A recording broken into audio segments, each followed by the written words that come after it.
He is an expert in science and technology, engineering and mathematics, o yung tinatawag nating STEM curriculum.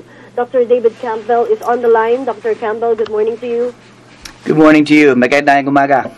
My home agency in the United States is the National Science Foundation, and the U.S. embassies have a Science Fellows program where they invite applications from staff from different government agencies, scientific and engineering staff, for short-term technical assignments at U.S. posts abroad. And so the goal of the program, it's a partnership between government agencies and the Department of State to provide expertise in science, mathematics, and engineering to support the work of embassies, consulates, and other missions of the U.S. State Department. So I was very fortunate to be selected for this position. The U.S. Embassy had been in contact with the Philippine Science High School to see if the Science High School is interested in taking advantage of this fellowship program. And in the future, as you know, the high school program will be adding an additional 2 years. So I'll hope to provide some advice to the Science High School system as they develop a curriculum for the additional 2 years that will be phased in the future. So my primary goal will be working with the Philippine Science High School, and perhaps that can serve as a model, maybe that the other public schools can adopt or take a look at least. A lot of scientists are working together more collaboratively rather than by themselves, and there's a need for students to learn how to practice science so that they actually have the skills that they need when they enter the workforce. And it's also going to be a challenge for a lot of teachers. I taught at the college level for many years, and teachers tend to teach the way they were taught.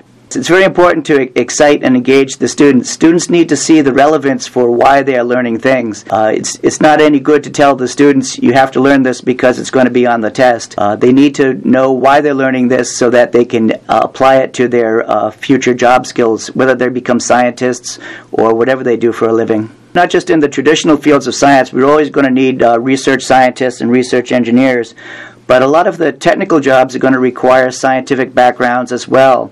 Even jobs such as welding, students need to know a lot about chemistry, the metallurgy of different metals as they're joining them together. They're going to be designing robots, for instance, and how to fix equipment. So not just the traditional science jobs, but a lot of the technical jobs are going to require increased scientific skills. And narito ako ng 10 na linggo.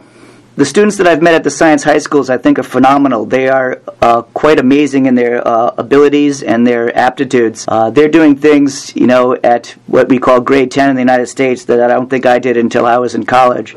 So I've been very, very impressed with the students here. I mean, the selection process is very rigorous, so it takes a lot of aptitude on the part of the students and a lot of motivation to enter the science high school system in the first place. But the teachers there are doing a great job with them and nurturing them as they go along. Lately, they've had a lot of science fairs, and I've been able to see some of the materials that they've developed in the science fairs, and it's just been extremely impressive. Developing materials, making robots, computer programming. It's just been very, very impressive. Salamat po.